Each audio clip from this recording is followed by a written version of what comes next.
Bismillahirrahmanirrahim. Alhamdulillah. Salatu wassalamu ala Rasulillah Sayyidina wa Maulana Muhammadin ibn Abdillah wa ala alihi wa ashabihi wa mawala. Wa la hawla wa la quwwata illa billah. Amma ba'd. Kita akan mempelajari hadis yang ke-10. Silakan anak-anak semuanya membuka bukunya.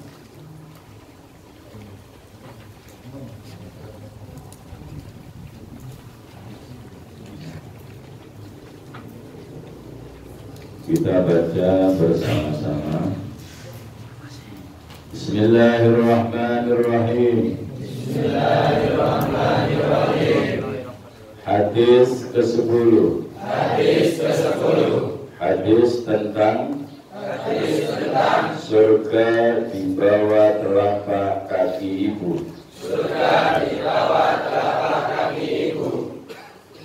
Al-jannatu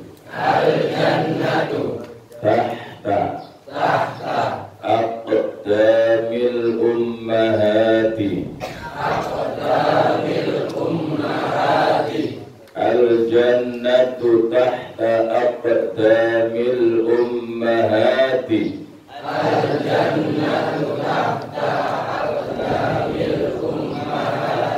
Artinya surga itu ada di bawah telapak kaki ibu.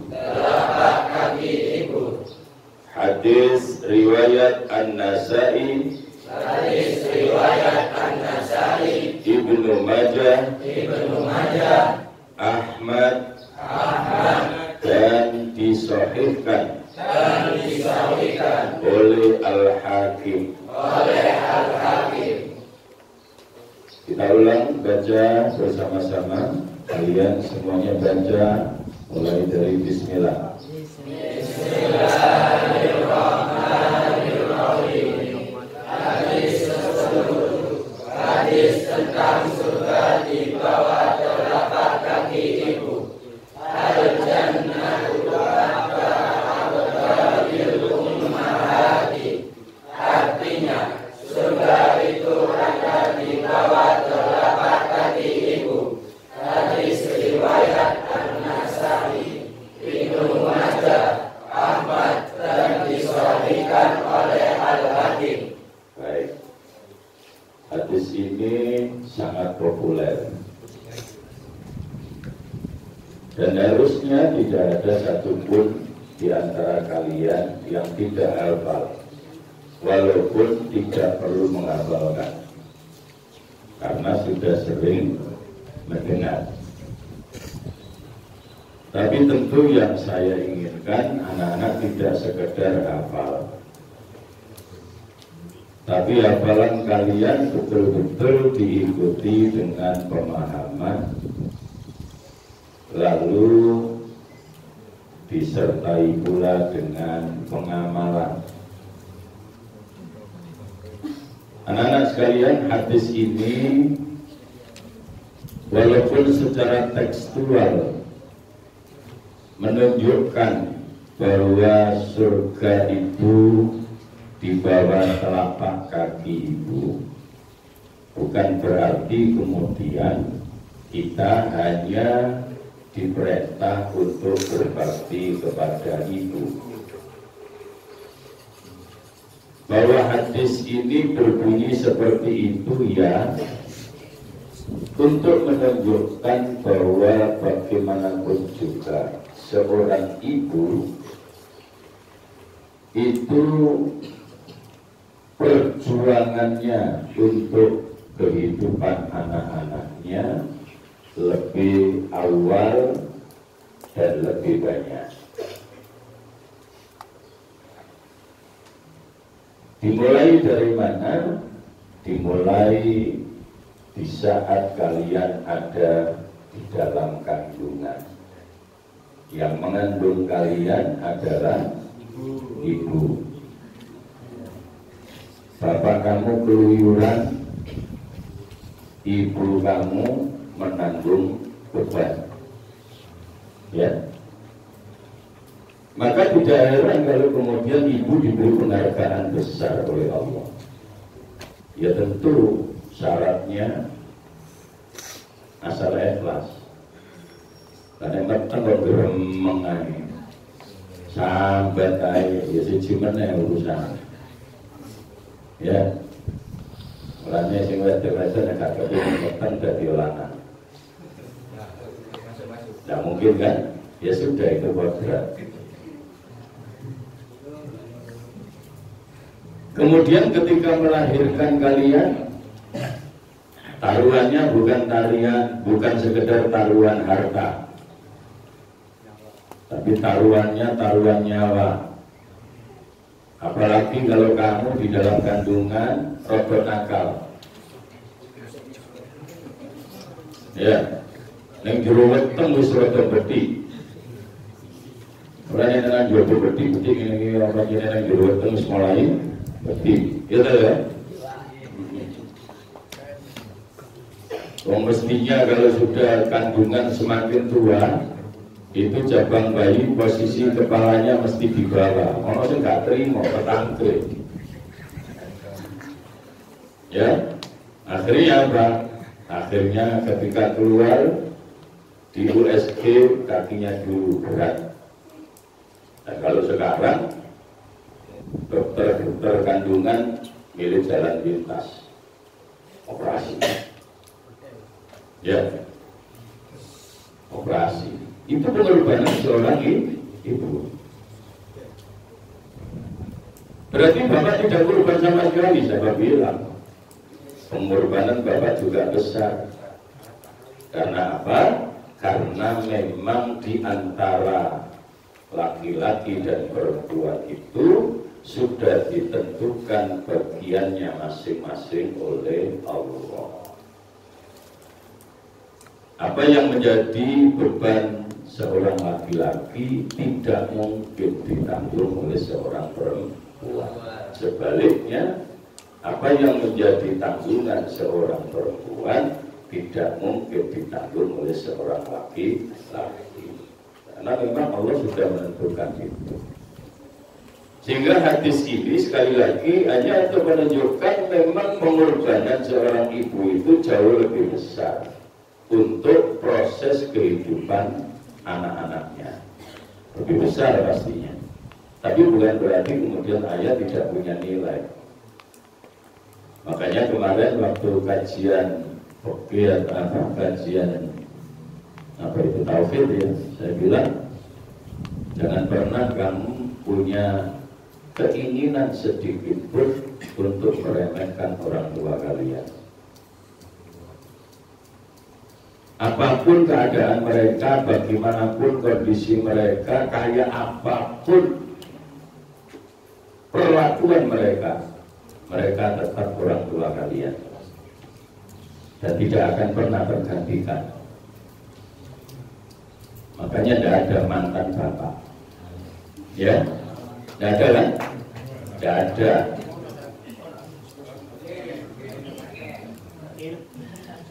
Tidak ada mantan ibu, tidak ada. Makanya baktinya anak kepada orang tua itu tidak hanya berhenti pada saat orang tua kita masih hidup. Ya, orang tua kita saat hidup kita harus berbakti, jelas, wajib gitu. Bahkan di dalam Al-Quran posisi orang tua itu ditempatkan setelah Allah Subhanahu wa Ta'ala dalam hal pemberian perintah dari Allah kepada kita. Buktinya apa? Buktinya di dalam Al-Quran Allah menyebutkan wa'budullah, dan sembahlah Allah. Wala tusyriku bihi syai'a, dan jangan pernah menyekutukan Allah dengan sesuatu apapun. Ini yang pertama kata Allah. Lalu yang kedua apa?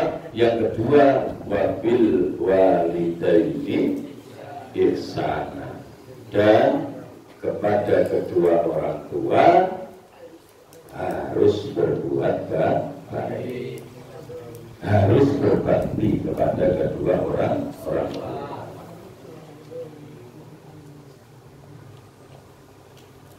Kamu jangan pernah kemudian bilang bapakku nakal. Ya, kalau saya nyandar dari Pak Joni, tak hibung mungkin. Ya, saya ulang, jangan menyinggung orang lain dalam urusan orang tua. Pak Rohim cerita yang umum. Ya, ini penting dipahami oleh semuanya.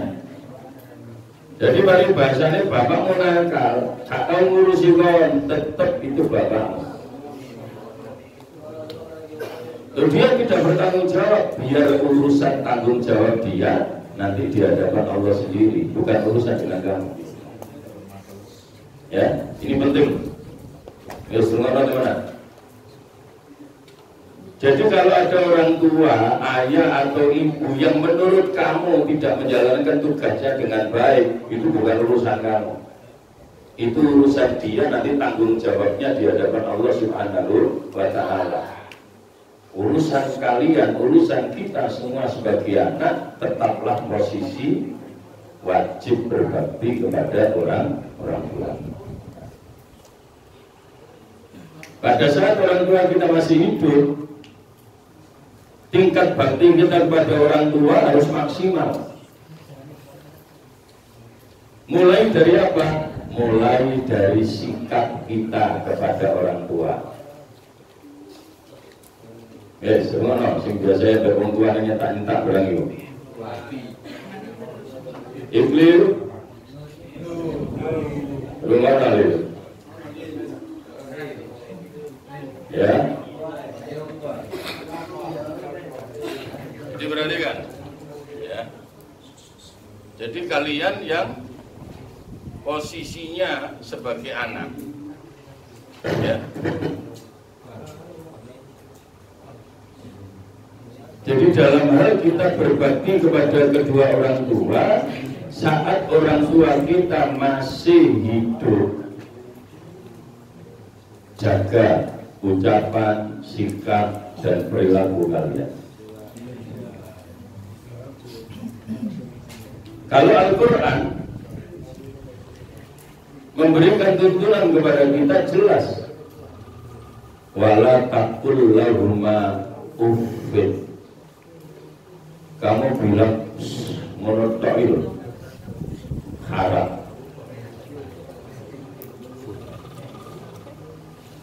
Ya, disuruh ibunya, disuruh bapaknya, rajin. Nanti begini ya, mana ini, saya boleh, itu haram. Ya, apa menit terus ganti rotok banter tinggi. Bajar, kamu musuh, kakak cakep bapak. Amalnya memang yang berbahaya, ya, tidak boleh. Ngomong bus saja tidak boleh. Sekali lagi, gak usah nolak Pak Joni, ngomong duit gak pokro. Ya, jadi sesama tidak pokro, tidak boleh saling mencela. Ya,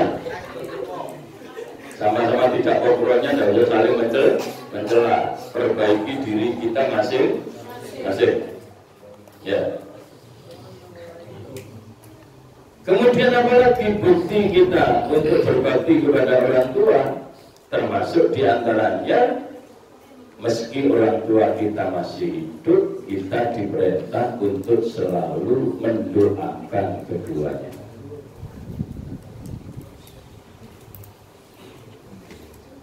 Jadi dari sisi sikap, yang bilang hus saja tidak boleh, apalagi membentak orang tua. Sebaik apapun kamu, kalau suka membentak orang tua kamu dan kemudian orang tua kamu sakit hati, kamu tidak akan pernah bisa masuk surga. Sebaik apapun kamu, kalau kamu pernah menyakiti orang tua kamu dan orang tua kamu tidak memaafkan kamu, jangan pernah bermimpi masuk surga. Makanya dijaga, nah. Dijaga. Ini penting sekali untuk kalian di masa-masa perkembangan seperti kalian rata-rata mengikuti emosinya, sehingga kemudian kebablasan di hadapan orang tua juga masih emosi dengan guru. Lupa apa hubungannya dengan guru? Orang tua itu sesungguhnya ada dua macam. Orang tua itu sesungguhnya ada dua macam. Ada yang disebut abul jasad. Abul jasad itu adalah orang tua yang melahirkan kamu. Jadi orang tua dari jalur nasab. Itu abul jasad namanya. Orang yang melahirkan kamu, yang merawat kamu, yang membiayai kamu. Kemudian yang kedua ada abul ruh. Abul ruh itu apa? Orang tua yang mendidik kamu. Makanya guru itu juga tidak ada. Itu mantan guru saya. Itu murid congok. Tidak ada mantan guru. Itu guru saya waktu di SMP, tapi tetap guru saya namanya. Itu guru saya waktu di TK. Itu guru saya waktu di SD. Jangan pernah bilang itu bekas guru saya. Koyok pada motor aja. Berbekas. Ya, jangan. Tidak boleh bilang begitu. Ya. Jadi kalau memang sekarang kamu tidak diajar, tidak dididik oleh guru itu, ya kamu paling tidak bilang itu guru saya waktu di SMP. Tidak boleh kamu bilang mantan guru saya. Umpamanya bekas ditambahi bekasaan bisa. Tambah kacau. Ya, wes hati-hati anak. Jadi ada guru itu juga wajib kita harus berbakti kepada mereka. Makanya kalau lihat konsep-konsep agama yang semacam ini, kita cukup prihatin dengan anak-anak sekarang. Kenapa? Jangankan kepada gurunya, kepada orang tuanya sendiri saja tidak punya tata krama, tidak punya sopan santun, apalagi kepada gurunya. Ini yang harus kamu rubah mulai sekarang. Harus dirubah mulai sekarang. Kalau kamu ingin sukses. Bahkan kata Rasulullah, anak sekalian, bakti kepada orang tua itu tidak hanya pada saat orang tuanya masih hidup. Orang tua yang sudah meninggal pun kita wajib berbakti kepada mereka. Pernah satu saat ada seorang sahabat Nabi, seorang pemuda datang kepada Nabi. Dia mengatakan, ya Rasulullah, kedua orang tua saya sudah meninggal dunia. Apakah saya masih punya kewajiban berbakti kepada mereka? Kedua-duanya sudah meninggal. Maka Rasulullah kemudian menjawab, masih. Kamu masih tetap punya kewajiban untuk berbakti kepada kedua orang tua walaupun sudah meninggal. Lalu pemuda ini tanya, lalu dengan cara apa ya Rasul saya harus berbakti kepada mereka? Rasulullah kemudian mengatakan, cara berbaktinya anak kepada orang tua yang sudah meninggal itu yang pertama kata beliau, as-salatu alaihima. Apa as-salatu? As-salatu ay ad-du'a'u, mendoakan kepada keduanya. Makanya anak-anak saya seringkali prihatin betul kepada kamu. Bagaimana kamu mendoakan kedua orang tua kamu kalau kamu sholat saja enggak? Padahal kesempatan berdoa itu yang paling efektif selesai kita sholat. Jadi buktinya kalau kita berbakti kepada kedua orang tua kita, caranya kayak apa? Mereka yang sudah meninggal, kita punya kewajiban berbakti kepada mereka dengan mendoakan selalu. Mendoakan kepada kedua orang tua kita. Kok upak baik itu ya? Kak ngerungokno, kak nulis, ya.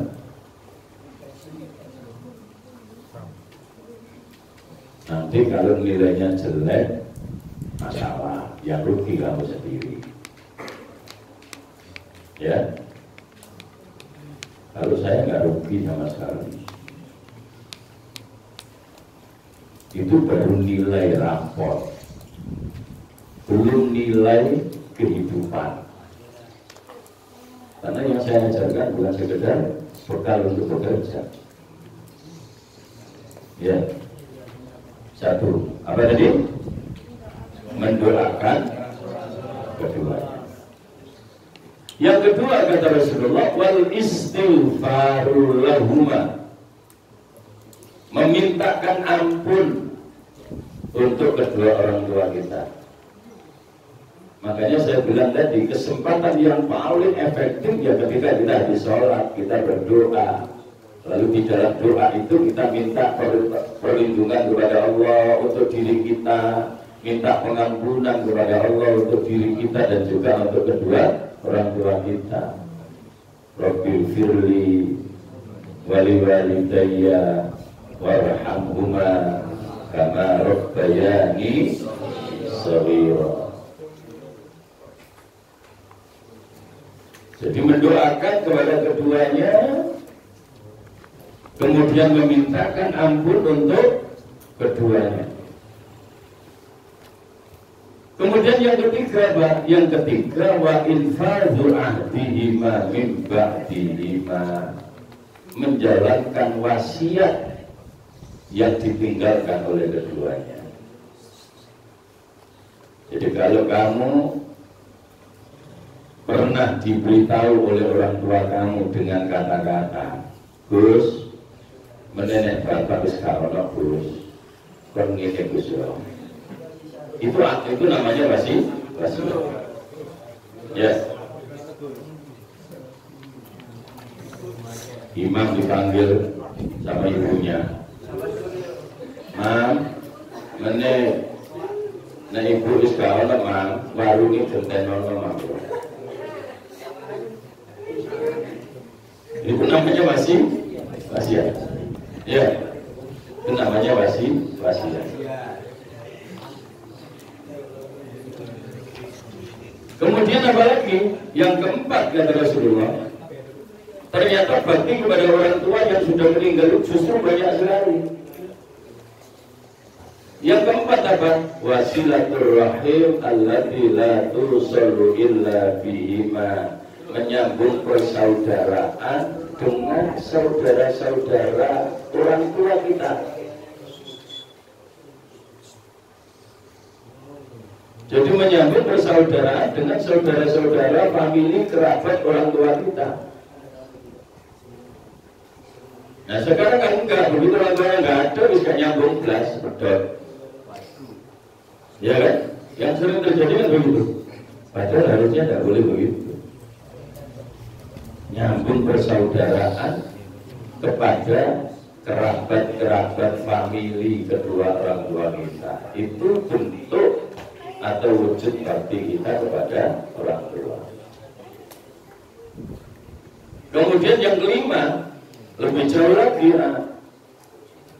Apa itu yang kelima? Wa ikramu shadiqihima, sebagai bukti bakti kita kepada kedua orang tua, kita punya kewajiban untuk memuliakan teman-temannya orang tua kita. Iku biyen kancane bapak, iku biyen kancane mak. Disambut, ya, dimuliakan, kalau diparani, ya, dibawakan oleh-oleh kita tahu apa itu hidupnya. Sebagai apa? Sebagai wujud bahwa kita memuliakan mereka karena mereka adalah teman-teman dari orang tua kita. Ya, jadi ini penting sekali buat kalian supaya kalian bisa mempraktekkan. Karena di antara kalian ada yang orang tuanya masih utuh dua-duanya, ada yang sudah tidak ada salah satunya, ada yang bapaknya yang sudah kedahuluan nggak ada yang ibunya sudah nggak ada, bahkan ada yang dua-duanya sudah tidak ada. Maka doakan mereka, mintakan ampunan mereka kepada Allah. Jangan pernah kemudian kamu bilang, oh bapak, biar waktu kata mereka aku bicara urusannya, menit tanggung jawabnya sampai merah. Tanggung jawab kita adalah mendoakan mereka. Ya. Mobil bapakku, kata supaya ya. Kumpul langsung muni-muni, tak jawab. Justru karena dulu bapakmu nggak tahu sembahyang, kok jadi sembahyangmu, mending jadi isomnya berarti bapakmu. Paham ya? Biar bapakku gak tahu kalau gak jarang wis kadung, jadi wis mati.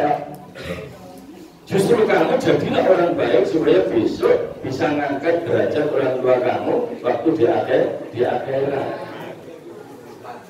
Wis, teman-teman, sepanjang masih sama-sama beriman kepada Allah, hubungan antara orang tua dengan anak itu nyambung sampai di akhirat. Sepanjang sama-sama beriman.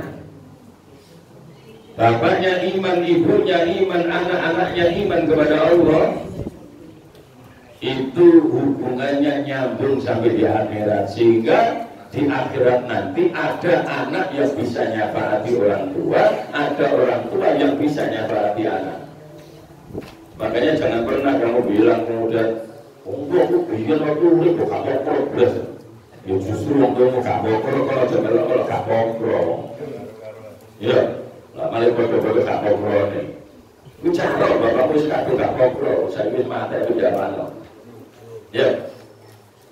Maka kamu yang harus jadi anak yang kokoh, ya, harus jadi anak yang kokoh. Supaya apa? Supaya besok bisa menolong orang tua kita. Ya, ini harus kalian pahami dengan sebaik-baiknya, sehingga nanti kalian tidak akan menyesal ketika nanti di akhirat. Ya. Banyak orang tua yang kemudian sebenarnya biasa-biasa saja, tapi kemudian menjadi mulia karena kemuliaan anaknya. Tapi ada orang tua yang mulia, tapi kemudian hancur kemuliaannya gara-gara anaknya yang tidak karu-karuan tadi. Makanya jangan lakukan hal yang tidak baik kalau kamu ingin menjadi orang yang mulia dan bisa mengangkat kemuliaan kedua orang tua kalian. Baik anak, ini yang harus kalian pahami. Jadi kita tidak hanya sekedar bicara tentang teks hadis bahwa surga ada di bawah telapak kaki ibu, tapi lebih dari itu, ini menjadi sebuah pelajaran buat kalian. Kalau kalian ingin masuk surga, kalian harus berusaha selalu berbakti kepada orang tua, baik ayah, lebih-lebih kepada ibu. Oke, coba dibaca lagi hadisnya bersama-sama. Basmalah dulu.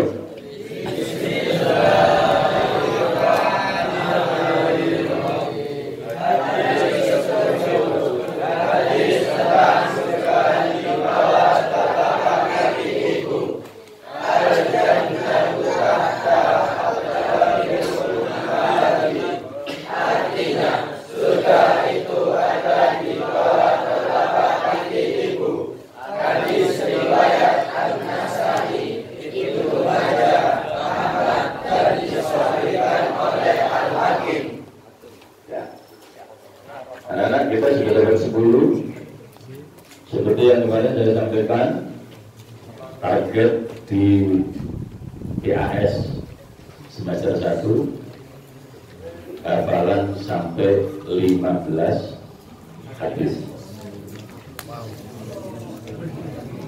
Dan besok kalau waktunya PAS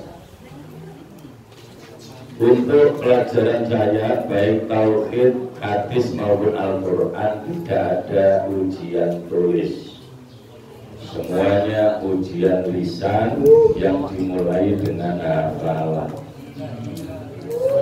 Ya, kalau kamu mempersiapkan diri dengan baik, insya Allah tidak ada masalah. Tapi kalau kalian sembrono, ya nggak tahu lagi. Ya, tolong disiapkan dengan baik. Masih 1 bulan lebih ya untuk persiapan PAS nanti di semester 1. Saya kira itu anak-anak hari ini kita akhiri dengan bacaan hamdalah.